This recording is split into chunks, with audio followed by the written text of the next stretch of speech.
Okay, because someone asked, I am going to do a breakdown on my general thoughts on all of the various intel powers.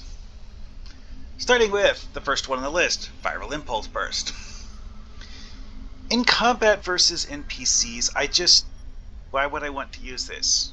Making a certain specific and single enemy go away is a neat idea. It's just that if my actual goal is to kill the enemy, making them run away from me really fast is just dumb.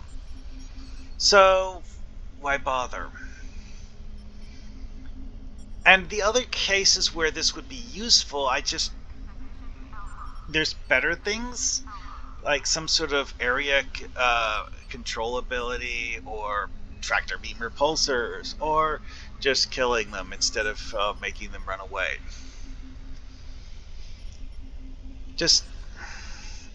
Okay, technically it's a 5-kilometer AoE, but that does sometimes actually hit multiple things, but a lot of the time, no. Fade target lock.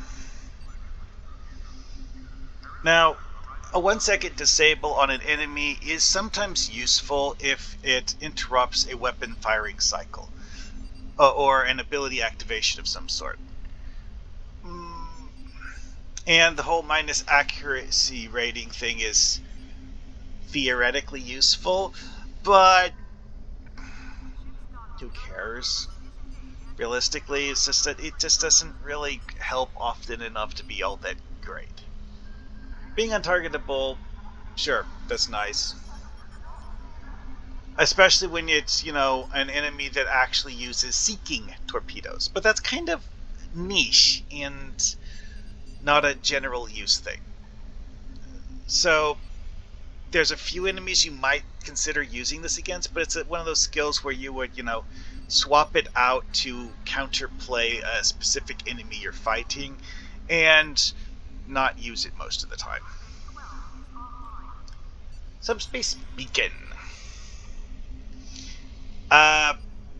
Yeah.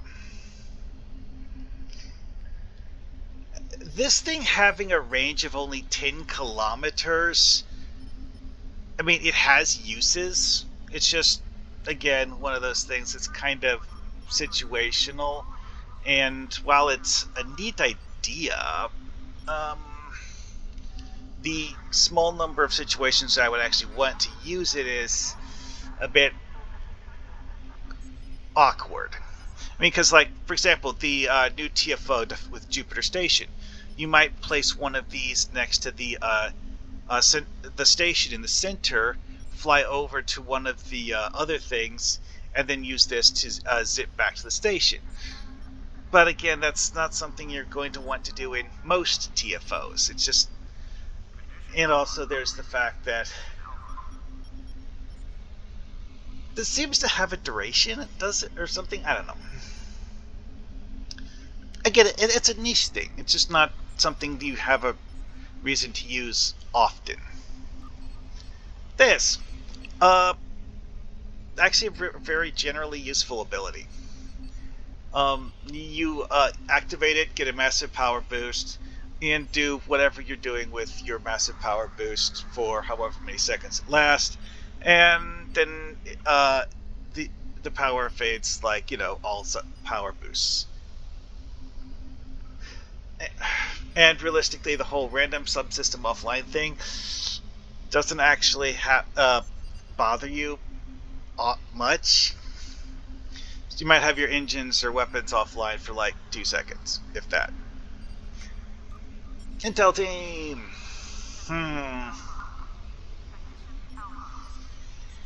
This is a bit of a weird one because of the fact that you kind of can't see half of what it does. Also, half of what it does is a counterplay to Intel debuffs, which most enemies don't use. Reduced threat generation is nice, though, if you have a tank. If you're the only thing the enemies are shooting at, threat generation amounts don't matter. Even if your threat generation rate was 1, that's still greater than 0. Anyway,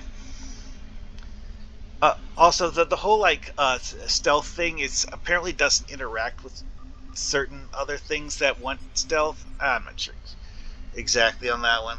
Ugh, that's complicated. Oh hey, it's those again. It's going down. Kinetic Magnet. Against certain specific enemies, this is hilariously ridiculous. I once used this to make one of the Borg Unimatrix ships disintegrate itself with the giant plasma ball. Yeah, watching the giant plasma ball turn around and smash into the Borg Unimatrix was hilarious. Outside that, the only reason you would want to use this is if you're playing a torpedo build, because it gives a debuff specific to torpedo damage, or kinetic damage, that is. Which, again, is only non-energy torpedoes, because energy torpedoes do disruptor or whatever damage instead of kinetic.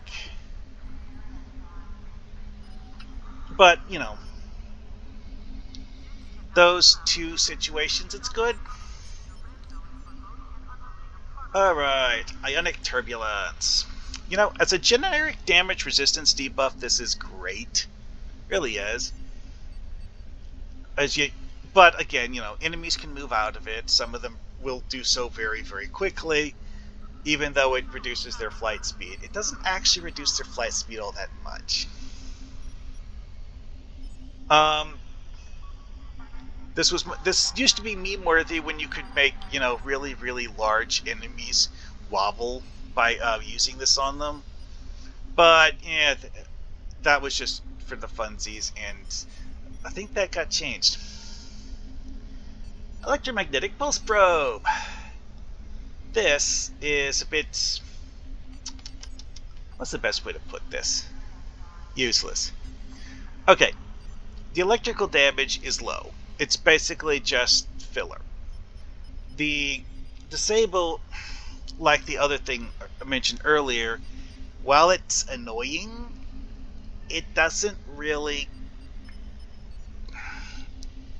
reliably impede enemies' abilities to attack you. So most people don't bother with it. And when those are the only two things that it does, kind of weak sauce. And now we have the rank 2 abilities of those. Let's see here. Subnucleonic Carrier Wave. Now, this is something I actually do use a significant amount, because there are a variety of things that you would want to remove as buffs that enemies have. Especially that stupid Voth reflective shield thing, which, as of last I checked, this doesn't work on. Which, yeah. It is, however, you know, generally a pretty good thing to do to enemies, because enemies do give themselves buffs, and this removes them. Especially the freaking Borg octahedrite. Anyway, next up. Transport Warhead. This is almost always worse than using normal torpedo or mine abilities. It's just... okay, you can do the whole thing where you like stack debuffs, and then, oh hey, it penetrates your shielding, haha. Except that it's pretty easy to knock people's shields offline, and realistically, there's a lot of ways of getting shield penetration on torpedoes and mines nowadays, so this doesn't hit that hard. Also, there's the fact that it's basically just the base damage of the torpedo or mine, and unlike things like torpedo spread or high yield torpedo, those give you more damage just because you used the skill. I mean, like the old school Tricobalt bombing run. Activate attack pattern alpha, attack pattern beta, dispersal pattern beta, dump 4 Tricobalt mines on top of your enemy, and then, you know, kabloom. Scratch 1 Borg cube. That old thing. Surgical strikes. Now, if you were to talk to Augie, he would give you a multi-page or multi-minute presentation on why this is terrible DPS. And, well, I haven't mathed it. It's an interesting idea, but realistically, the only time I would really use it is if I was, for some strange reason, running a build that had both cannons and beams and wanted to buff them simultaneously. Because that's currently its niche, is mixed beam cannon energy weapon builds, which almost no one uses. And that's for space. Time for ground. I'm probably going to have longer thoughts on ground, but whatever. Resonant Tachyon Stream. Now, the annoying part with this one is that there's a lot of enemies in the game that just don't have shields on ground. Like most ensign rank enemies just don't have a shield. Kind of annoying. In that regard, anyways. Also, seriously, 90 shield damage, 400. Yeah, that's not a huge amount of shield drain. Granted, this is a rank 1 ability on a bridge officer, but still, this scale of shield drain is not that great. Yeah, that's the same thing. However, as a shield buff for you, it's useful because apparently it gives you bonus shielding and shield hardness even if your target is a spider that had no shield to start with. So, you know, that's useful. As a defensive ability, it's actually pretty good, I think. It's kind of weak compared to the engineer shield buffs, but this is one you can give to a tactical character, so that's something. It's something I give to bridge officers relatively often, but it's not really something I would personally actually use as part of a build myself. I've used this one several times because damage resistance rating. Things I've noted about this one that I find to be strange and personally think are buggy is the fact that it doesn't work with the duty officer that reduces grenade cooldowns. Like, here, see, 33% chance, reduce recharge time by 5 seconds or 4 seconds. Depends on which rank of the duty officer. Why does that not work with a frictionless particle grenade? I don't know, but it apparently doesn't. The actual ability is quite cool. Especially since it's a lingering effect that in missions where you have multiple waves of enemies, wave 2 might step in it when you threw it at wave 1. Which is pretty neat, to be honest. Harmless! No. Seriously. It's a single target placate that only really works on enemies that you don't have a reason to bother with placating. The enemies that you actually want, like, you know, boss rank enemies, it doesn't really work on. So, really pointless ability. Just, I don't even bother looking at it. Okay, again, this is very similar to that, except that this also gives you a damage buff when flanking, which there's better ways of doing that. And seriously, 10% shield penetration as a bonus effect? No. Insight Chaos. I hate this skill.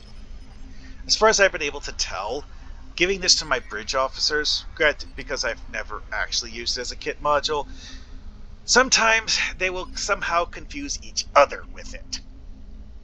Not entirely sure how that happens. I'm guessing that the whole, like, spread to target of target thing sometimes means that it will spread to your allies when you are the one using it on an enemy. Don't like that. Which is why I told my bridge officers they're not allowed to use it. Okay then. Beyond. Photonic Decoy. I love this one. mainly because of the fact that the chaos it creates is beneficial. The decoys actively seek out ways to die, however, which means they will aggro enemies you didn't even know existed on some occasions. But other than that downside, they're quite useful to have around simply because of the fact that they are distracting enemies while you shoot the enemies. Very useful ability. This one is weird. Now, there are certain specific instances where this is actually quite fun. Like enemies that stand on a ledge where they think they're out of range of you. You target them with this. Yoink. Surprise! Like, for example, the Gorn Rock Throwers in Nimbus Canyon. Yeah, those guys. To be honest, though, that's kind of sort of a niche thing, though. It's like there's several missions and scenarios where you would have a reason to want to use this, and very few, because all it does is relocate the enemy from a place that there's inconvenient to attack to a place they're more convenient to attack, and that doesn't happen often. So yeah, interesting ability, kind of situational. Well, a lot of situational, to be honest. Okay, next up, Anesthesia Mine. Does not work with any of the mine-related duty officers as far as I know, which is a bother. However, okay, the kinetic damage to all foes within 5 meters is actually kind of cool. Oh wait, no, it's extremely low quantity, however. Seriously, 95 kinetic damage. That's, I don't know, 1/8 of my health. Not particularly good damage, and the effect is mostly just makes them stop moving. I don't like it. It's one of those things where I tried it out. It's like, okay, that did very little, and didn't bother messing with it again. Again, though, this is the rank 1 version of the power. The rank 3 version of the power is less weak, but still not that great. Let's see here. Neurolytic Injection. Fragile Stun. Duration doubled if used on flank. On expiration, confused and reduced run speed. 1. Using this on bosses is functionally impossible. 2. Other than bosses, why would I bother when I can just kill them? Especially since you're going to kill them most of the time anyways. I know. It's a very, very reductive way of looking at it. It's like, I'm here to kill you, and I'm going to do that by paralyzing you first. Sometimes somewhat useful, just generally no. This is fun, though. Tripwire drones. The amount of damage they do is significant, and the fact that they knock down / root enemies is actually really good. Real majorly pain in the ass when that Borgon jackass uses it on you in that one story mission, but you know, he's supposed to be a pain in the ass.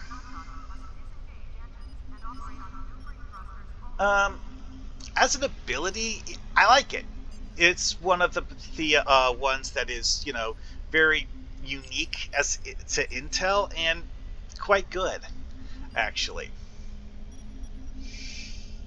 Especially since it can knock down things other than your target and not actually collide with the secondary enemies. That is really, really nice in group situations because you can have it you can target the big guy in the back and have it knock down the little guys in the front. Really good. Okay, next up, feign disintegration. This is one of those stupid things that messes with threat generation, and I don't care.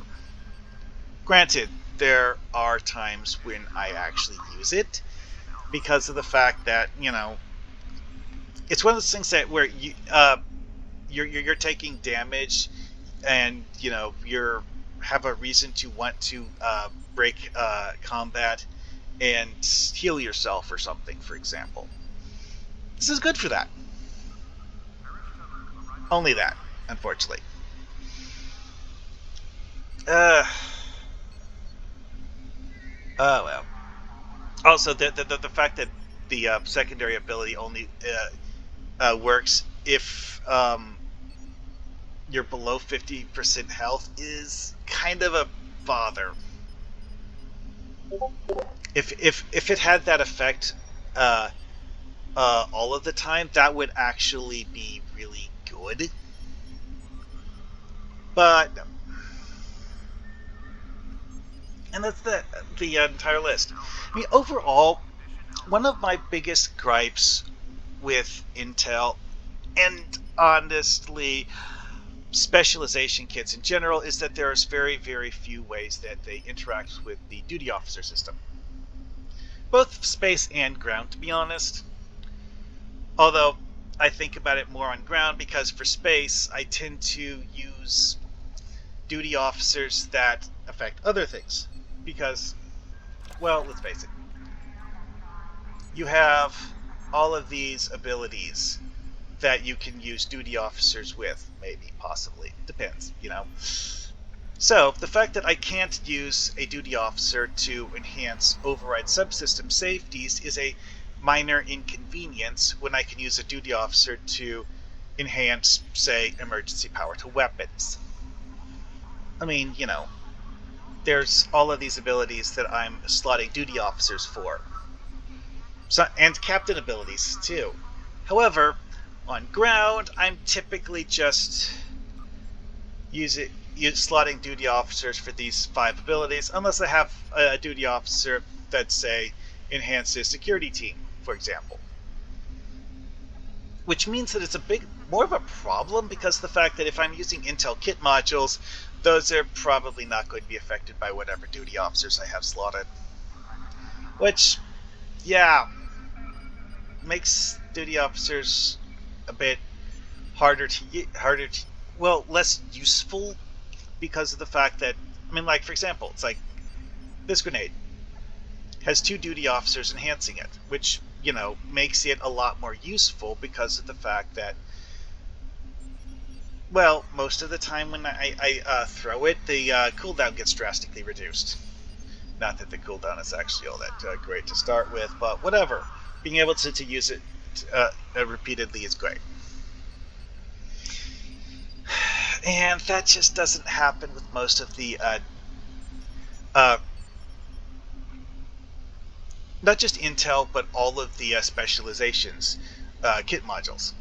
It's just kit modules, duty bridge officer versions of kit modules. Both of them are equally rarely affected by anything in the way of duty officers. I mean, there are some duty officers that trigger anytime you use any kit module, but the ones that trigger for kit module categories, like grenade duty officers, just don't work for Intel for some reason. I don't understand that. It doesn't make sense to me. And that's true of all of the other specialization kit modules as well. I don't get it. Anyways, well, I think that's enough about this topic for now. Later.